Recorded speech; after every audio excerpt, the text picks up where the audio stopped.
I was shocked when I learned from my friend Matthew that he had sold the house I inherited from my father for $750,000. He delivered this startling news with an unsettling cheerfulness during a phone call from the hospital. Adding to my astonishment, he revealed his plans to travel with his mistress. The whole scenario seemed completely absurd to me, and I struggled to understand why Matthew would make such a decision about a house that held such sentimental value to me. Moreover, he casually mentioned that he intended to leave his family, including his 10-year-old son, Lucas, behind. Matthew's indifferent attitude toward his son, whom he complained was becoming too arrogant and annoying, deeply upset me. His heartless comments about Lucas filled me with rage as I grappled with the bewildering news of the house sale and his plans to abandon his family. I felt a mix of anger and disbelief. It seemed like I might lose my grip on reality. I felt compelled to step in and stop Matthew from rashly getting rid of the house. My name is Edward, and I am a 40-year-old accountant. My life with my wife, Sarah, and our 10-year-old son, Lucas, has been increasingly troubled. Marital strife has been growing, fueled by suspicions of Sarah's cheating that have lingered for about a year. Though I had no solid proof, her behaviors, like staying out late with friends, returning home with strange scents, and buying expensive clothes that weren't for me, raised alarms. Yet I've been too scared to confront her about her possible affair, leaving me paralyzed from taking any decisive action. Reflecting on our relationship, I remember the Sarah I fell in love with 10 years ago. Her kindness and sincerity initially captivated me, and our marriage started off blissfully. However, things began to deteriorate around the time Lucas turned 1. Parenting proved more demanding, and as a full-time working parent, I needed Sarah's help with tasks like bedtime and meals. But as these responsibilities became routine, she grew resentful and gradually withdrew from active parenting. She began to argue that since I worked from home, all childcare duties should fall to me.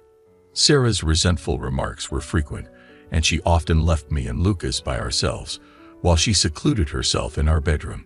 As she became more detached, her interactions with Lucas lessened. Even on her days off, she dismissively told him that playing was my job, and that she was too busy. Sarah did not consider Lucas's feelings, often scolding him if he cried and blaming my parenting when things went wrong. To protect Lucas from her harsh words, we would often escape to our room and play by ourselves. It's painful to see how our once happy marriage has become so strained and tumultuous, leaving me to navigate these challenges largely on my own. Whenever I found myself craving a little personal time for hobbies like reading or watching movies, the reality of living with my son Lucas constantly left me with hardly any time for myself. Meanwhile, Sarah was often indulging in her yoga classes and shopping sprees. It felt unfair, but I hesitated to voice my discontent since we depended on her income as well. This sense of helplessness and frustration had been building over the past 11 years of our marriage as Sarah's lack of interest in parenting and her harsh language became distressingly routine. A stark contrast to the thoughtful and caring woman I had married. Despite these challenges, I knew it was crucial to maintain stability for Lucas's sake, since our livelihood depended on Sarah's earnings. One afternoon, while Lucas and I were drawing together, he praised my artistic skills and suggested I could turn drawing into a profession. Despite Sarah's often dismissive attitude, Lucas had grown into a forthright, cheerful, and honest boy, qualities that mirrored the opposite of my more reserved nature. It was heartening to see him thrive at school, popular among his friends, and a favorite of his teachers. His appreciation for my drawings boosted my confidence and pride, reminding me how much he noticed and valued my efforts. I cherished his positivity, which brought light to the challenging dynamics of our family. That evening, however, our home life took a familiar downturn. Sarah came home drunk and collapsed in the living room. Her drinking had become increasingly worrisome. As I managed to get her jacket off, a piece of paper fell out. It was a receipt from a hotel, a clear and damning confirmation of my long-held suspicions about her infidelity. Trying to hide my inner turmoil, I quietly tucked the receipt away on a shelf, and as the night unfolded, I lay awake wondering how to confront Sarah about this revelation. The next morning, with Sarah barely sober and leaving the house before Lucas went to school, I was left alone with my thoughts. Amidst my daily chores, the discovery of the hotel receipt made it increasingly difficult to ignore the truth or maintain the facade of a harmonious relationship. I knew something had to change, but the path forward seemed daunting. I felt an urgent need to confront Sarah, hoping for an admission and perhaps an apology. Within the next few days, as I was lost in these thoughts, my smartphone suddenly vibrated, jarring me from my reverie. An unfamiliar number flashed on the screen, filling me with apprehension. I answered hesitantly, and the caller introduced themselves as a staff member from General Hospital. They informed me that Sarah had been rushed to the emergency room and was now undergoing surgery for a severe kidney disease. The doctor explained that her condition was critical, and she might need a kidney transplant. Overwhelmed by this sudden twist in our lives, I listened as the doctor detailed the gravity of the surgery and the need for a transplant. Despite the pain Sarah had caused me with her mocking and unfaithfulness, I found myself not wanting to lose her. That night, I clung to the hope of her recovery, contemplating the daunting reality of her surgery. As time passed, the search for a suitable kidney donor began. Unexpectedly, I turned out to be the best match. The revelation that I could save Sarah, despite our strained relationship, added a complex new layer to our story. The situation grew even more complicated with the involvement of Sarah's parents, who, despite being elderly, were deeply concerned. The decision to donate a kidney required me to weigh our troubled past against the possibility of a renewed bond through this life-saving gesture. My health was not perfect, but I was still the most suitable donor because of our compatible blood types, and Sarah had no siblings. Admittedly, I had serious reservations about undergoing the surgery. However, the overriding importance of preserving Sarah's life helped me overcome these hesitations. Recognizing the irreplaceable value of her presence, I decided to proceed as her kidney donor. When I discussed Sarah's condition and our upcoming surgery with Lucas, he responded with understanding and encouragement. He stayed with my in-laws during my hospitalization. Despite their health issues, they were able to care for him. And Lucas enjoyed a close bond with his grandparents. Knowing he was in good hands provided me with immense relief. With that peace of mind, I underwent the kidney transplant surgery, which, surprisingly, was completed more quickly than I had anticipated. I spent about a week in the hospital, while Sarah needed 8 days to recover. Thankfully, there were no complications, and both of our recoveries proceeded smoothly. Just before I was due to be discharged, my phone rang, sending a shiver down my spine. I answered the call, bracing myself for another unexpected twist. As I spoke to Sarah, who had just received my kidney, I expected words of thanks for the life-saving donation and asked about her recovery. But the conversation took a shocking turn. In an unsettlingly cheerful tone, she revealed that she had sold our house for $750,000 and was planning a trip with her lover. I was stunned by the news. It felt like a lightning strike. That house wasn't just any property. It was a cherished inheritance from my father, now thoughtlessly sold off. Sarah's brazen announcement that she also had a lover added another layer of shock. In my state of disbelief, I asked about our son Lucas's welfare, only to be met with her cold indifference. She said she didn't care and was planning to leave him behind. This revelation left me both enraged and appalled. The idea that she would sell the house and abandon her son was incomprehensible. Determined to take action, I realized I had to prevent Sarah from rashly giving up our home. As our call ended abruptly, I was left in a whirlwind of emotions, grappling with her shocking decisions and figuring out how to protect our home and Lucas's future. Struggling to grasp the reality of Sarah selling our house while she was still in the hospital, the stress worsened my condition, leading to an extended hospital stay. Feeling helpless and distressed, I lay in the hospital bed for days, pondering my next moves. My first instinct was to reach out to Lucas. Without the house, we would have nowhere to live. Despite my anger at Sarah for her audacious actions and her affair, my primary concern was for Lucas's well-being. I decided to call him at my in-laws' house, where he answered the phone. I anxiously asked Lucas how he was coping and if he felt lonely, especially with the news of our house being sold by his mother. His response was unexpectedly reassuring. He calmly informed me that he had managed to handle the situation, explaining that his mom had instructed her lover to sell the house. Lucas's mature handling of this surprising turn of events left me both surprised and proud. He reassured me that everything was fine and expressed his gratitude for my concern. Encouraged by Lucas's composed demeanor, I felt a bit of peace settle within me. However, curiosity about what was currently happening with Sarah and her lover lingered, reminding myself of the need for rest. I allowed sleep to take over. After 4 days of recovery, I was discharged from the hospital and made my way to my in-laws' house. Upon arrival, Lucas greeted me with joy, and my mother-in-law welcomed me back with a gentle smile, expressing her happiness. In contrast, my father-in-law's expression was grim as he apologized for Sarah's actions. I was baffled at how Sarah could stray so far from the values instilled by her wonderful parents. Despite their apologies, I acknowledged that perhaps I should have spoken up sooner. As we talked, my in-laws expressed their determination not to let Sarah have her way. Intrigued and somewhat anxious, Lucas and I decided to head home. However, on our way, we encountered an unexpected scene in front of a realtor's office.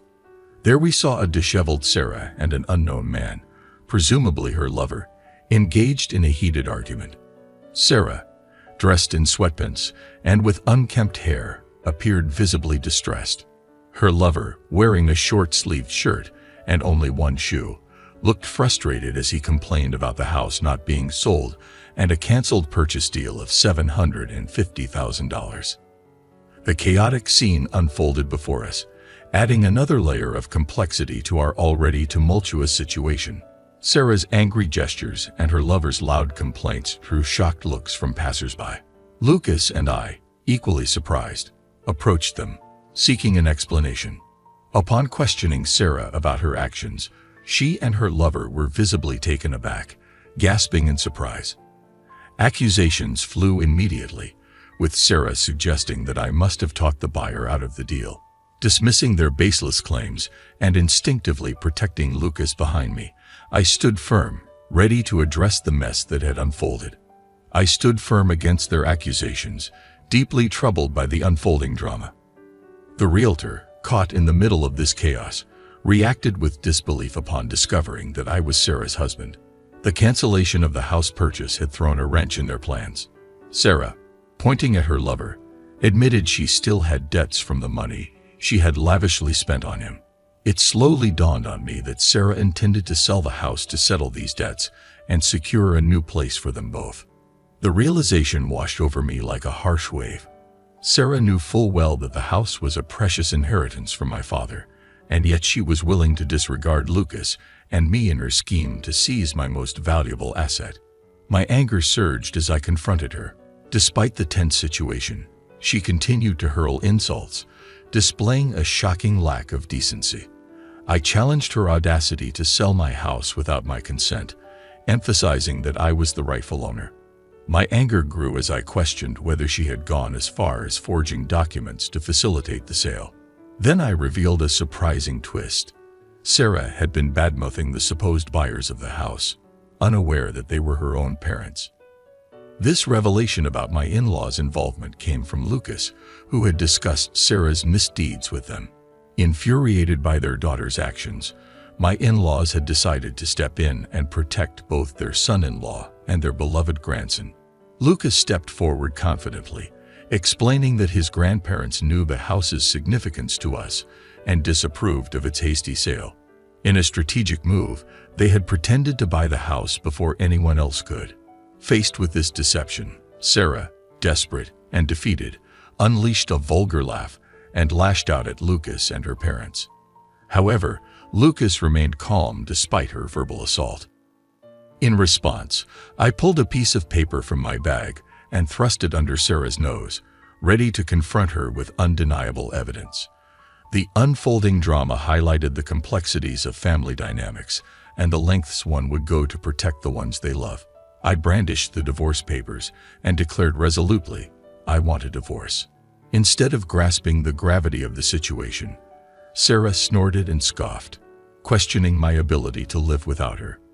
Unfazed by her arrogance, I decided it was time to dispel her misguided assumptions.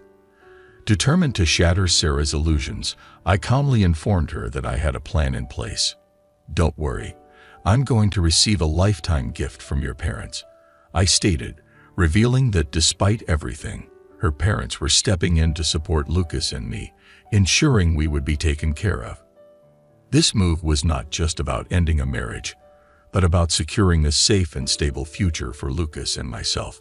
I recently shared the news of receiving a significant pre-inheritance gift with Sarah and her lover, which left them visibly surprised. I explained that my in-laws, facing their health issues, decided to transfer some of their wealth to me sooner rather than later. Initially, I thought Sarah might be the recipient of this generosity, but my in-laws were clear that they felt I deserved it more, especially since I had given them a cherished grandson.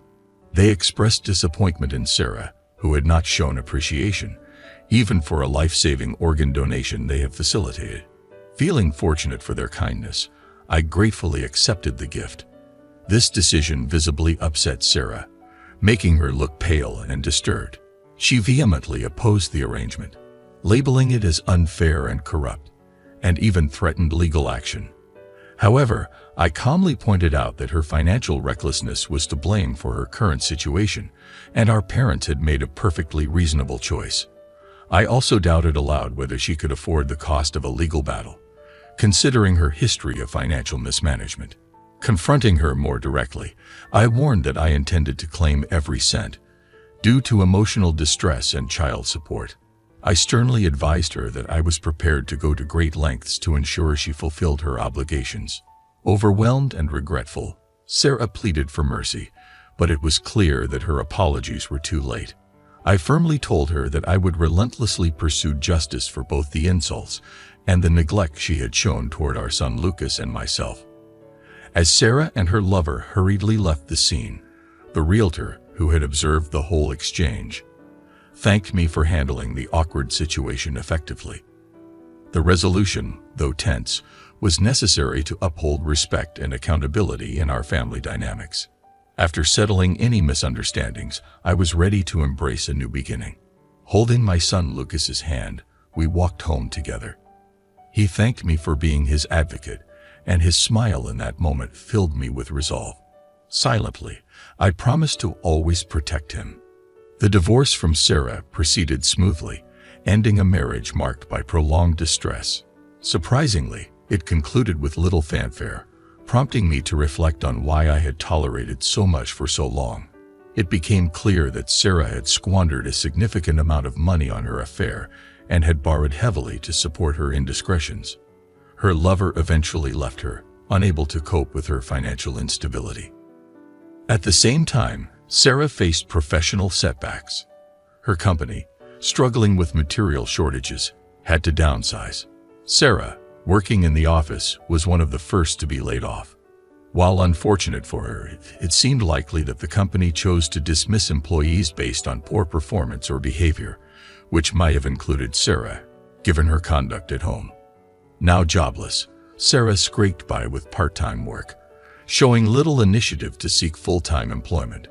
Her life appeared bleak, having lost her job, lover, and husband. Despite my past efforts, including donating a kidney to her, Sarah had taken my sacrifices for granted. It seemed that karma was finally catching up with her, and it was time for her to focus on repaying her debts. Meanwhile, I turned a new leaf by venturing into illustration, using the assets inherited from my in-laws. Inspired initially by Lucas's praise of my drawing skills, I received positive feedback from clients who valued the meticulous and skillful nature of my work. I plan to expand my client base and continue working hard to provide a better life for Lucas and myself. This new chapter was not just a recovery from past wounds, but a proactive step toward a thriving future. After Sarah's downfall and the smooth proceedings of our divorce, I thought life would return to normal, but it took time to truly heal from all the damage she had done. Lucas and I stayed with my in-laws for a while, trying to rebuild a sense of stability. They had been incredibly supportive, helping me understand that I wasn't alone in this fight. Months passed, and Sarah's life continued to spiral out of control. She struggled with the debts she had accumulated, and her reputation in the community had tarnished. Her lover left her shortly after she lost her job, and the final blow came when her medical condition deteriorated. Despite receiving my kidney, Sarah's health declined due to her reckless lifestyle choices. She was often in and out of the hospital, and it became clear that she had no one left to lean on. One evening, I received an unexpected phone call. It was Sarah's mother, her voice strained with sadness. "Edward," she said softly, "Sarah isn't doing well. She's been asking to see you and Lucas. I know she's done terrible things, but she's our daughter. Would you consider visiting her? For closure, if nothing else." I hesitated. Could I really face her after everything she had done? Could Lucas? After some thought, I sat Lucas down to explain the situation. He was growing up so fast, becoming more independent, more thoughtful, and wise beyond his years. I didn't want to burden him with seeing Sarah, but I felt it was his choice. "Dad," he said calmly, "I want to go. She's still my mom, even if she hasn't been a good one. Maybe this is a chance to make peace." His maturity never ceased to amaze me. The next day, we made our way to the hospital. Walking through the sterile halls, I felt a knot in my stomach. We entered her room to find Sarah, frail and pale, lying on the bed, her once vibrant appearance now a shadow of what it had been. Her eyes, once full of disdain, softened when she saw Lucas. "Lucas," she croaked, trying to sit up but failing. Lucas stepped forward, hesitant but compassionate. "Hi, Mom," he whispered, holding her hand gently. She broke down, tears streaming down her face. "I've been a horrible mother, haven't I?" she admitted. "I pushed you both away. I was selfish. I don't expect forgiveness, but I needed to tell you I'm sorry." Her words hung in the air, a mix of regret and desperation. I wasn't sure how to feel. For so long, I had harbored anger and resentment, but seeing her like this, vulnerable and broken, made me realize that the person she had become wasn't the one I had fallen in love with. She had lost her way, consumed by her own desires and insecurities. Lucas nodded, his face composed. "I forgive you, Mom. But it's not for you. It's for me. I need to let go of the anger so I can move on." I felt a lump form in my throat, proud of Lucas for showing such grace. Sarah looked at me, tears still in her eyes. "Edward, I don't deserve your forgiveness, but thank you for saving my life, even after everything." I didn't respond immediately. I wasn't sure if I could forgive her, but I knew that holding on to the bitterness wouldn't do me any good. "You don't need to thank me, Sarah. Just take care of yourself. For your sake."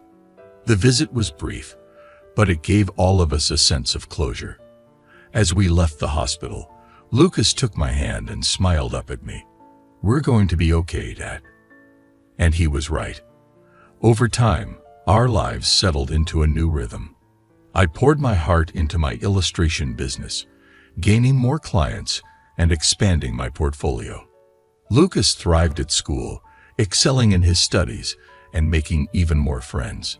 We spent our weekends exploring parks, drawing together, and even traveling to new places, a fresh start for both of us. As for Sarah, I heard from her parents occasionally. She remained in poor health but seemed to have accepted the consequences of her actions. Her life was a cautionary tale of what happens when selfishness consumes you. Years passed, and Lucas grew into a remarkable young man. He followed his passion for art, and I supported him every step of the way. Our bond had only strengthened through the trials we had faced together. My illustration business flourished, and I finally felt the stability I had craved for so long. One day, Lucas came home with a special announcement. "Dad," he said, beaming with pride, "I've been accepted into an art school. I want to follow in your footsteps." I hugged him tightly, tears welling in my eyes. "I'm so proud of you, Lucas." Looking back, I realized that while our lives had been full of pain, betrayal, and loss, they had also been filled with growth, resilience, and love. In the end, it wasn't about what we had lost, but what we had gained: each other.